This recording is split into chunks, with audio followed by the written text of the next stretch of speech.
नमस्कार, मैं हूं सौमित्र बुतकर और आप देख रहे हैं हमारी खास पेशकश मुंबई की बदलती तस्वीर, रियल एस्टेट की बदलेगी तकदीर। ये है मुंबई, 603 वर्ग किलोमीटर का ये एरिया और रहने वाले 3 करोड़ से भी ज़्यादा लोग।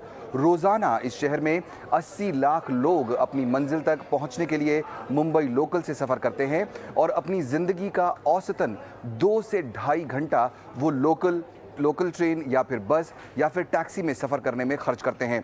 यानी महीने का औसतन 60 घंटा और साल का 720 घंटा, यानी सिर्फ साल के वो 30 दिन हैं जो आप सफ़र ही कर रहे होते हैं। समझ रहे हैं ना आप? लेकिन साल के 12 महीने में से 11 महीने ही आप सिर्फ जी पा रहे हैं, क्योंकि बाकी तो आप लोकल ट्रेन में ही गुजार रहे हैं। लेकिन ये तस्वीर बहुत ही जल्दी बदलने वाली है और मुंबई में इस वक्त कई बड़े प्रोजेक्ट चल रहे हैं, जिनमें Mumbai trans harbour link, Mumbai metro project और मुंबई कोस्टल रोड प्रोजेक्ट शामिल हैं। ये वो प्रोजेक्ट्स हैं जो लोगों की ज़िंदगी से कटते जा रहे उनके बेशकीमती समय को वापस लौटाएंगे, साथ ही उनका लिविंग स्टैंडर्ड भी बढ़ाएंगे। क्योंकि जिन जिन रास्तों से होते हुए ये प्रोजेक्ट गुजरेंगे, वहाँ के रियल एस्टेट सेक्टर में, बिजनेस में बूम आएगा। आपको इस एक लाइन में समझाएं तो इंफ्रा प्रोजेक्ट और real estate project local train की पटरियों की तरह एक साथ तरक्की की मंजिल की ओर बढ़ेंगे और इसी को हम और बारीकी से समझेंगे। और हमारे साथ जुड़ रहे हैं, हमने अपनी टीम की जो है इंफ्रा प्रोजेक्ट्स पर भेजा ताकि हम समझें कि वहाँ पर क्या चल रहा है, इनका स्टेटस क्या है, दूसरे रियल एस्टेट प्रोजेक्ट कब आएंगे, कैसे आगे बढ़ेंगे, इससे कैसे फ़ायदा बढ़ेगा। और साथ ही हमारे साथ खास चर्चा में शामिल हो रहे हैं मैजिक ब्रिक्स के head of research and editorial Siddharth Goyal. Siddharth, बहुत बहुत स्वागत आपका शो में। लेकिन शुरुआत हम सबसे पहले करेंगे मुंबई में चल रहे 8 मेट्रो लाइन प्रोजेक्ट से। इन प्रोजेक्ट का रूट क्या है, किन इलाकों से होकर ये गुजरेगी और कौन से रियल एस्टेट प्रोजेक्ट्स इस इलाके में हैं? खुशबू तिवारी ये रिपोर्ट लेकर आई हैं आपके लिए।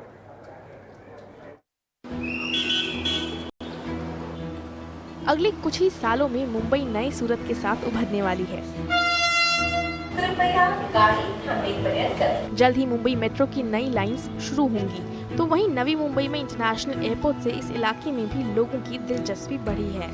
अब तक चाहे कांदिवली से मरीन ड्राइव जाना हो या लोअर परेल से नवी मुंबई, शहर में तेजी से चल रहे इंफ्रा प्रोजेक्ट्स इस सफर को घटाकर आधा करने वाले हैं। मुंबई में 8 नई मेट्रो लाइंस पर काम चल रहा है, जिसमें से मेट्रो लाइन 2A और लाइन 7 का फेज 1 ऑपरेशन जनवरी 2022 से शुरू होने वाला है। इस फेज 1 का टेस्ट होना शुरू हो चुका है। हम अभी खड़े हैं आरए मेट्रो स्टेशन पर, जो होगा मेट्रो लाइन 7 का हिस्सा। अगर आप देख सकते हैं तो ये जो मेट्रो स्टेशन है ये अब जल्द ही पूरा लगभग बनकर तैयार हो जाएगा और जो मेट्रो ट्रेन है वो कैसी होगी, नई मेट्रो की सवारी कैसी होगी, हम आपको दिखाते हैं। मेट्रो लाइन 7 की बात करें तो ये रेड लाइन कहलाएगी। पहला जो फेज़ है वो मेट्रो लाइन 2A और मेट्रो लाइन 7 इनका हिस्सा होने वाला है। इनका कुछ हिस्सा फेज़ 1 में शुरुआत होने वाली है। मेट्रो लाइन 7 पे कुछ 13 स्टेशन होंगे, तकरीबन 13.5 किलोमीटर के आसपास का ये दायरा कवर करेगी। वहीं जो मेट्रो लाइन 2A है उस पर 17 स्टेशन होंगे, जो दहिसर से लेकर अंधेरी ईस्ट को कनेक्ट करेगी। अगर आप यहाँ देखेंगे तो ये आरए मेट्रो स्टेशन है जो बीच में आएगा मेट्रो लाइन 7 के। जो पहला फेज़ 1 में शुरुआत होने वाली है वो मेट्रो लाइन 2A के दहिसर स्टेशन से लेकर आरए मेट्रो स्टेशन तक शुरुआत होने वाली है। तकरीबन 18 स्टेशन की कनेक्टिविटी देखने को मिलेगी। Next is phase 2 of the line 7 and line 2A. So that is going to be the target within 3-4 months thereafter, after commissioning this line, this phase. Then comes line 2B, actually connecting, which is originally part of line 2 actually, which means from Dahisar, Bandra to Chembur. That was the longest line. That is the next target to be commissioned within 2 to 3 years. So what are going to be the charges like for the phase 1? That charges, will be very, very reasonable for a common man. There will be very highly affordable rates we are trying to target. Metro के बन जाने से दहिसर से अंधेरी का रास्ता आसान हो जाएगा। मेट्रो कनेक्टिविटी से मीरा भाईंदर, विरार और दहिसर में खास असर पड़ेगा। मेट्रो लाइन 7 का फेज 2 साल 2022 के अंत तक पूरा होने के आसार हैं। इन इलाकों में लोढ़ा ग्रुप और जेपी इंफ्रा से लेकर डायनामिक्स ग्रुप और चंदा ग्रुप के प्रोजेक्ट्स अंडर कंस्ट्रक्शन हैं। यही वजह है कि यहाँ रेजिडेंशियल मार्केट में डिमांड बढ़ी है। एक्सपर्ट्स के मुताबिक दहिसर के लैंड मार्केट में पॉजिटिव असर देखने को मिला है।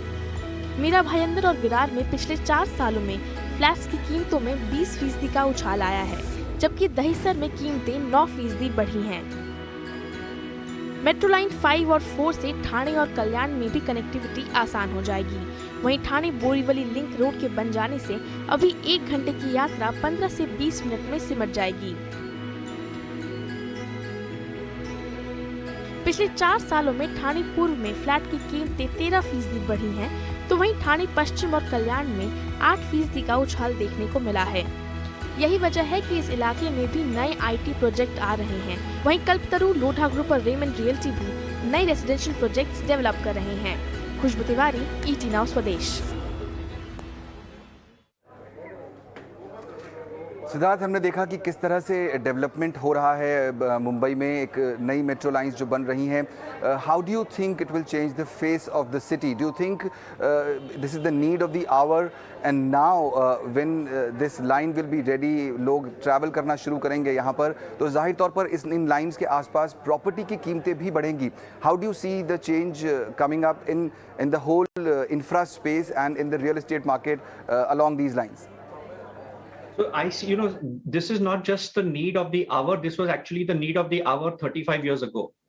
ठीक है, because considering कि मुंबई का साइज जो है, उसमें पॉपुलेशन क्या है और लैंड मास उसका कितना लिमिटेड है, आज की तारीख में जो है मुंबई में कोई भी नया डेवलपमेंट जो आता है वो ग्रीन फील्ड डेवलपमेंट नहीं बोलते हम लोग हमारी इंडस्ट्री में। ऑलमोस्ट सारा जो डेवलपमेंट है वो पूरा रीडेवलपमेंट हो रहा है। तो ऐसे में कि प्रॉब्लम ये है कि जो इंफ्रास्ट्रक्चर जो आ रहा है वो तो 100% कैपेसिटी पे मेरे ख्याल से डे 1 से ही चालू हो जाएगा। उसका यूटिलाइजेशन जो है वो 100% यूटिलाइजेशन होगा, क्योंकि मुंबई में जो है ट्रांसपोर्टेशन बहुत किसी की, जैसे आपने आपके इंट्रोडक्शन में कहा, हर किसी की जिंदगी में उसका बहुत अहम रोल है। हम जो भी मुंबई में काम करता है या मुंबई विजिट भी करता है, चाहे वो ट्रैवल जो है वो बिजनेस पर्पस से हो या लीजर से हो, हॉलीडे से हो, किसी भी कारण से हो, उनका आधे से ज्यादा टाइम तो सिर्फ ट्रैवल में निकल जाता है। तो इसलिए जो है इन सब इंफ्रास्ट्रक्चर इनिशिएटिव्स जो आ रहे हैं वो जो है इस वक्त की नीड तो मीट करेंगी ही, लेकिन वो एक्चुअली में पहले ही नीड उनकी मीट होनी थी। और जरूरत है इस वक्त की ना सिर्फ इन इंफ्रास्ट्रक्चर प्रोजेक्ट्स की, लेकिन इससे भी आगे सोचना पड़ेगा, क्योंकि टेक्नोलॉजी चेंज होती जा रही है। लोग जो है अपनी खुद पर्सनल कार्स वगैरह इस्तेमाल करने की जगह, ट्रांसपोर्ट इस्तेमाल करने की जगह, आजकल हमारा गिग इकोनॉमी हो गया है, जहां पे लोग खुद ओन नहीं करते, वो चाहते हैं कि वो पे पर यूज के हिसाब से इस्तेमाल करें। तो इसलिए इसमें कोई शक नहीं है कि इंफ्रास्ट्रक्चर जो है जो आ रहा है वो उन सब की जरूरत है। और इसका आपने जिस तरह बोला कि रियल एस्टेट और इंफ्रास्ट्रक्चर दोनों जो है रेल की पटरी हैं, साथ साथ में चलती हैं, तो उसी तरह जहां जहां इंफ्रास्ट्रक्चर जाएगा वहां वहां रियल एस्टेट डेवलपमेंट होगा ही, क्योंकि हर किसी की कोई ना कोई बेसिक नीड होती है। तो रियल एस्टेट डेवलप होने के लिए भी इंफ्रास्ट्रक्चर की बहुत जरूरत है। और ऑटोमेटिकली जहां पे भी कनेक्टिविटी अच्छी होगी वहां पे जो है आपको डिमांड मिलेगा। डिमांड अगर सप्लाई से ज्यादा होगा तो डेफिनेटली प्राइसेस बढ़ेंगे ही। तो इसलिए जो है हम देख रहे हैं कि बॉम्बे में वैसे भी, मुंबई में जो है डिमांड हाई है, सप्लाई कम है, और इसलिए जो प्राइसेस बढ़ने ही वाले हैं। बिल्कुल, तो प्राइसेस तो बढ़ने वाले हैं, डिमांड काफ़ी हाई है और सप्लाई कम है, जैसा बता रहे हैं सिद्धार्थ। एक और प्रोजेक्ट की बात करते हैं यहाँ पर। सबर्बन इलाकों में हमने देखा है कि लाखों लोग मुंबई से साउथ के लिए रोज़ाना सफ़र करते हैं। कांदिवली जो नॉर्थ में आता है और मरीन लाइन जो साउथ में आता है, इसके बीच बन रहा है कोस्टल रोड प्रोजेक्ट। लाखों लोगों की मुश्किल आसान करने वाला प्रोजेक्ट ये होगा। जब कनेक्टिविटी बेहतर होगी तो जाहिर तौर पर इन इलाकों में रियल एस्टेट की कीमतें में भी हम उछाल देखेंगे, ये बिल्कुल लाजमी है। हमारी सहयोगी कृतिका अरोड़ा ने एक जायजा लिया, देखिए उनकी ये खास रिपोर्ट।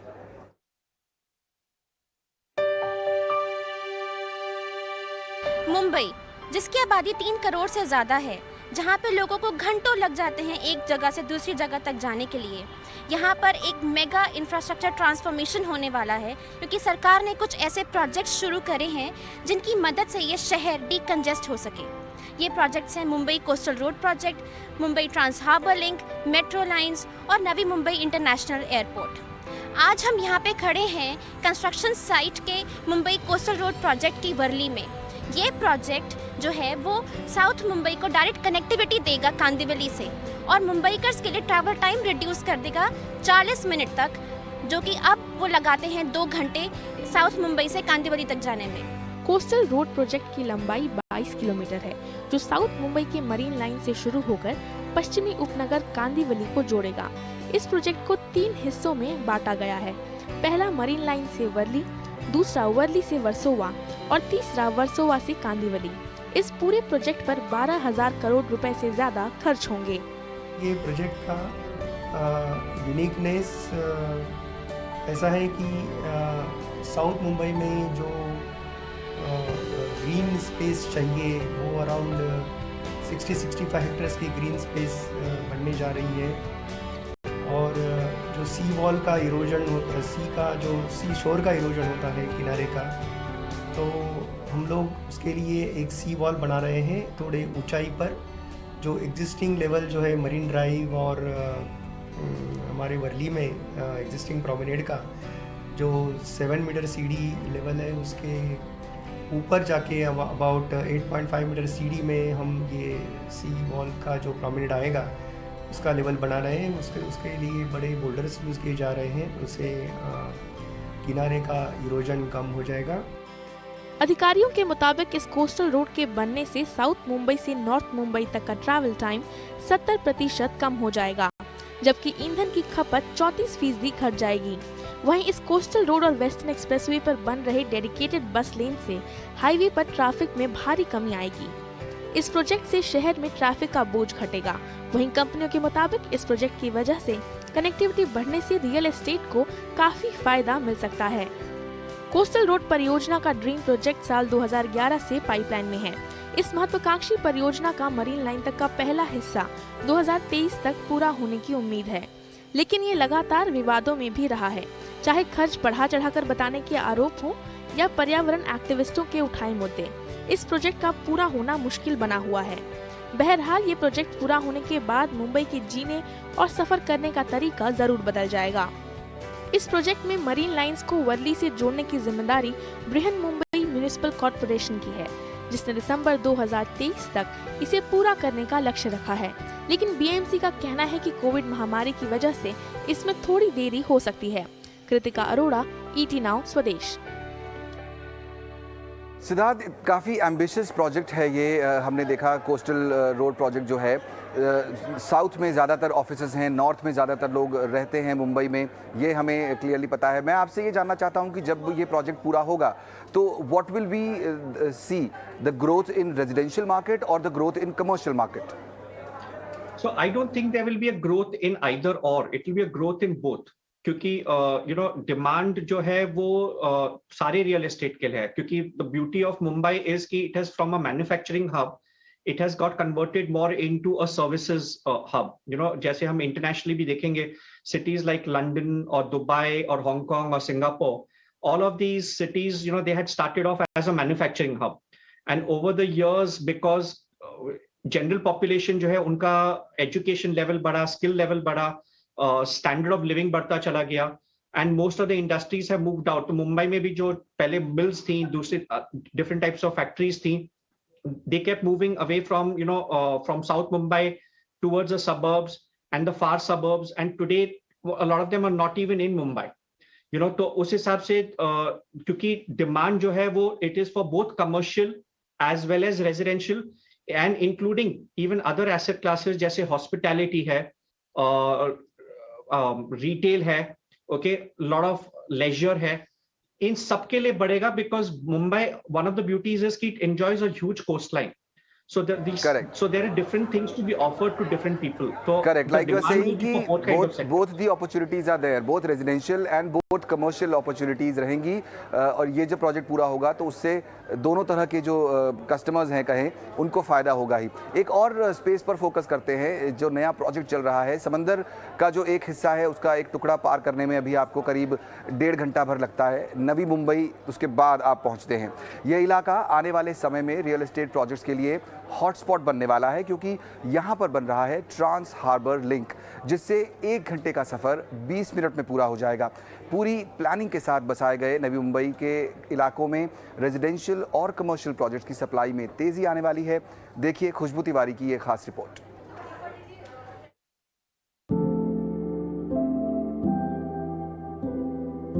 नवी मुंबई की रेसिडेंशियल मार्केट में पहले से ही लोगों की खास दिलचस्पी है। मुंबई की आसमान छूती कीमतों के मुकाबले यहाँ प्रोजेक्ट ज्यादा किफायती हैं और सप्लाई भी ज्यादा रही है। इस डिमांड को और तेजी दे रहा है MMRDA का महत्वाकांक्षी project Mumbai trans harbour link, जो नवी मुंबई की दूरी घटा देगा। इस लिंक के जरिए मुंबई आइलैंड से नवी मुंबई सिर्फ 20 मिनट में पहुंचा जा सकेगा। इससे मुंबईकरों के लिए नवी मुंबई में बन रहा अंतर्राष्ट्रीय एयरपोर्ट भी बेहद नजदीक हो जाएगा। मैं जहां खड़ी हूं यहां से अगर आपको अभी नवी मुंबई जाना हो तो आपको कम से कम 1.5 घंटा समय लगेगा, लेकिन मेरे पीछे जो ये रास्ता बन रहा है जो है मुंबई ट्रांस हार्बर लिंक, इस रास्ते के बन जाने के बाद से आपको सिर्फ 20 मिनट में ये रास्ता तय करना आसान हो जाएगा। ये इस ब्रिज की बात करें तो यहाँ पे अभी तक ये 6 लेन का बनाया जा रहा है। काम को ज़्यादा तेज़ी से किया जा सके इसलिए इसे 4 पैकेजेस में डिवाइड करके किया जा रहा है इस काम को, और इसी काम में जो पूरी सड़क होगी वो कम से कम 22 किलोमीटर के आसपास की होने वाली है, जिसका 16 किलोमीटर का जो स्ट्रेच है वो इस पानी के ऊपर यानी जो क्रीक का हिस्सा है इसके ऊपर बन रहा है। MMRDA की तरफ से ये प्रोजेक्ट संभाला जा रहा है और जो पहला पैकेज है वो L&T और IHI का कंसोर्शियम हैंडल कर रहा है। उनके मुताबिक 2023 तक ये ऑपरेशनल हो सकता है, इस पे काम वापस शुरू हो सकता है और यही एक वजह है कि नवी मुंबई ईजिली एक्सेसिबल हो जाएगा मुंबई के इस मेन एरिया के से। इस एक्सेसिबिलिटी के चलते नवी मुंबई में ना सिर्फ कमर्शियल बल्कि रेसिडेंशियल मार्केट की भी डिमांड काफ़ी ज़्यादा बढ़ने की उम्मीद है। ना सिर्फ नए नए प्रोजेक्ट्स वहाँ उभर कर आ रहे हैं बल्कि साथ ही में वहाँ पर नए नए IT हब्स या कंपनीज अपने सबब वाले इलाके में शिफ्ट हो रही हैं। Any update on the MTHL for the fourth package? The other 3 packages are quite speeded up, but what about the fourth package? Fourth package is in the last leg of the pre-bid has happened, and with the bidders, some of them asked for extension. So that extension is now over, I think. So very soon bids will be opened and the selection will happen. So by when can we expect the MTHL to be operational? Operation we are targeting September 2023. That I know that is a very ambitious target, but ambitious target करना ही अच्छा लगता है. So let me try that. As a team we are trying that. Trans harbour link के साथ ही Navi Mumbai airport, metro line और freight corridor से ये इलाका रेसिडेंशियल और कमर्शियल मार्केट के लिए भी पसंद किया जा रहा है। पिछले 4 सालों में पनवेल में फ्लैट की कीमतों में 22% की बढ़त आई है, जबकि नेरुल और खारघर में 10 से 13% की बढ़त देखने को मिली है। नवी मुंबई और पनवेल में Hiranandani group, Wadhwa group, paradise group, marathon realty जैसे डेवलपर्स के ढेरों प्रोजेक्ट्स आ रहे हैं और सप्लाई में उछाल आया है। साथ ही सिडको और अन्य कई प्राइवेट डेवलपर्स कमर्शियल प्रोजेक्ट्स तैयार कर रहे हैं। यहाँ मुंबई की तुलना में कमर्शियल रेंटल कम है। नवी मुंबई में पहले से ही 26 million square foot office space है, जिसमें से 80% IT और IT टेक्नोलॉजी कंपनियों ने ऑक्यूपाई किया है। कनेक्टिविटी बढ़ने से कई बिजनेस और कंपनियां इस इलाके को चुन रही हैं। खुशबू तिवारी, ET Now स्वदेश। सिद्धार्थ, ये एरिया है मुंबई का जो काफ़ी इंटरेस्टिंग है। You know the area around Navi Mumbai, Panvel, Kharghar. हमने देखा कि बहुत ज़्यादा डिमांड पिछले कुछ समय में यहाँ बढ़ी है और अब जब ये नया इंफ्रा प्रोजेक्ट कंप्लीट होगा, how do you see the changing landscape of this area? Do you see the prices going up, shooting up both for commercial and residential requirements? So I think Navi Mumbai would definitely see demand. I would not say that prices would definitely go up. I mean, prices will go up, but how much, would be anyone's guess. But my simple thing is that, because Navi Mumbai is a planned city, Citco's done a pretty good job of planning the city, having infrastructure put in. A lot of the infrastructure is actually coming in before. I mean, they've had a great pace of even the metro construction that's going on in Navi Mumbai. So what I would definitely see is that more demand is, because there's a huge demand, there will be more development. And the quality of developments that we are seeing is also increasing. A lot of developers, grade A developers or tier 1 developers, they have shifted their focus to Navi Mumbai. And you're seeing very large scale projects coming up. And so there will definitely be both demand and an increase in prices also in a place like Navi Mumbai. Correct, तो prices भी बढ़ेंगे और demand भी बढ़ेगी नवी मुंबई के area में। ये जो नए इंफ्रा प्रोजेक्ट बन रहे हैं उससे नवी मुंबई की ही बात चल रही है तो यहाँ पर बन रहे एयरपोर्ट की भी बात करना बहुत ज़रूरी हो जाता है। अडानी ग्रुप इस एयरपोर्ट को बना रहा है जो 2024 तक पूरा होने की उम्मीद है। इसकी क्षमता 6 करोड़ यात्रियों की है, यानी मुंबई एयरपोर्ट से जो बोझ है वो काफ़ी कम होगा और नवी मुंबई की तरफ शिफ्ट होगा। तो जाहिर है कि एयरपोर्ट की वजह से यहाँ रेजिडेंशियल और कमर्शियल प्रोजेक्ट्स की डिमांड भी बढ़ेगी। देखिए कृतिका अरोड़ा की ये खास रिपोर्ट। मुंबई में पहले से ही डोमेस्टिक और इंटरनेशनल एयरपोर्ट मौजूद है, फिर भी कनेक्टिविटी बेहतर करने के लिए नवी मुंबई के पनवेल में दूसरा एयरपोर्ट बनाया जा रहा है। इस प्रोजेक्ट को महाराष्ट्र सरकार की नोडल एजेंसी CIDCO और अडानी ग्रुप PPP मोड पर मिलकर बना रहे हैं। भले ही इस प्रोजेक्ट को पूरा होने में कई साल की देरी हो गई हो, लेकिन अब इसके जल्द होने की संभावना बन रही है, जिसकी वजह से आसपास के इलाकों में रियल एस्टेट के दाम भी बढ़ गए हैं। Now you see the new paradigm happening. We have the Cross Harbour Bridge, the longest bridge in India over the sea. We have lot of new things. We have the Delhi-Mumbai industrial corridor coming there. We have the issue of the connectivity which is provided to a new airport in Navi Mumbai. That also will be connected to the old airport in terms of a metro connection ultimately. All this and more provides an opportunity of a growth in Navi Mumbai second to none. आसपास के इलाकों को airport से connect करने के लिए एक rapid transit metro project भी निर्माणाधीन है। इस मेट्रो के जरिए नवी मुंबई एयरपोर्ट रूट पर पड़ने वाले बेलापुर, खारगर और दूसरे स्टेशंस को जोड़ा जाएगा। इसमें कुल 5 मेट्रो लाइनें होंगी, जिसकी पहली लाइन पर काम जारी है। नवी मुंबई एयरपोर्ट और मेट्रो के साथ साथ ये इलाका मुंबई ट्रांस हार्बर लिंक और थाने बोरीवली लिंक रोड के दायरे में भी आएगा। इन सभी के निर्माण से रियल एस्टेट पर काफी सकारात्मक असर पड़ने की उम्मीद है। इन इलाकों में जबरदस्त कनेक्टिविटी का आने वाले समय में क्या असर होगा, इसका अंदाजा इसी से लगाया जा सकता है कि पिछले 4 साल में पनवेल में प्रॉपर्टी की कीमत 22% और खारगर में 13% बढ़ी है। इस इलाके में हीरा नंदानी, वाधवा और गोदरेज जैसे कई रेसिडेंशियल प्रोजेक्ट्स आ रहे हैं। एक्सपर्ट्स भी मानते हैं कि कनेक्टिविटी बढ़ने से यहाँ डिमांड और बढ़ेगी। कृतिका अरोड़ा, ET नाउ स्वदेश, मुंबई। और एयरपोर्ट मिलेगा मुंबई को, और इससे जो करंट जो अभी एयरपोर्ट है मुंबई का, उस पर लोड कम होगा। सिद्धार्थ, मैं आपसे ये समझना चाहूँगा कि एक फैक्ट ये निकल के आता है, अगर हम रिसर्च करें, कि इस मार्च 2021 तक करीब 1 लाख घर बिके नहीं हैं मुंबई में। इन्वेंट्री अभी वहाँ पर है, डिमांड ज़रूर है। आपको क्या लगता है इसके पीछे वजह क्या है, और क्या आपको लगता है कि जो नए प्रोजेक्ट्स आएंगे वो अब उनका जो कंजम्पशन है वो पूरी तरह से हो पाएगा?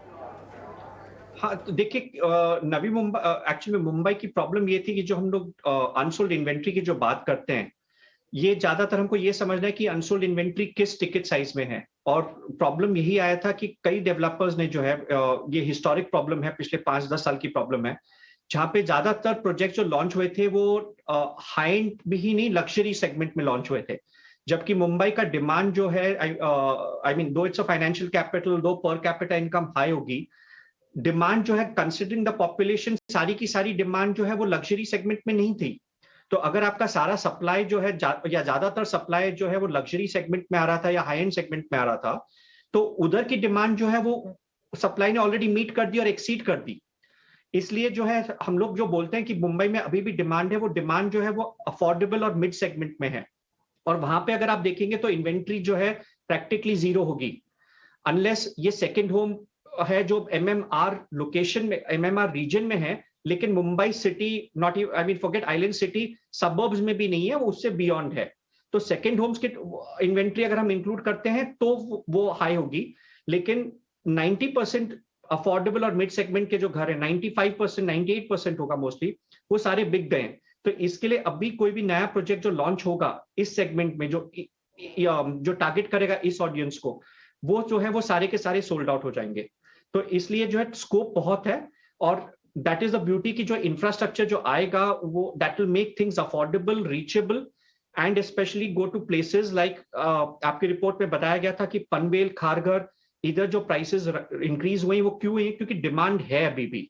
तो इसलिए इसका इफेक्ट डेफिनेटली हम लोग जो है पॉजिटिव ही देखेंगे। करेक्ट। तो जितने प्रोजेक्ट यहाँ पर बन रहे हैं मुंबई में, उससे अपॉर्चुनिटी ही बढ़ेगी। डिमांड तो है मुंबई शहर में, इंफ्रास्ट्रक्चर की डिमांड भी है, रियल एस्टेट की डिमांड भी है। ये दोनों पूरी हो पाएंगी जब ये सारे प्रोजेक्ट पूरे हो जाएंगे। बहुत बहुत शुक्रिया सिद्धार्थ, आज शो में जुड़कर अपना व्यू देने के लिए। हमारी इस खास पेशकश में आज इतना ही। मुझे दीजिए इजाज़त, बनकर आप बने रहिए ET नाउ स्वदेश के साथ।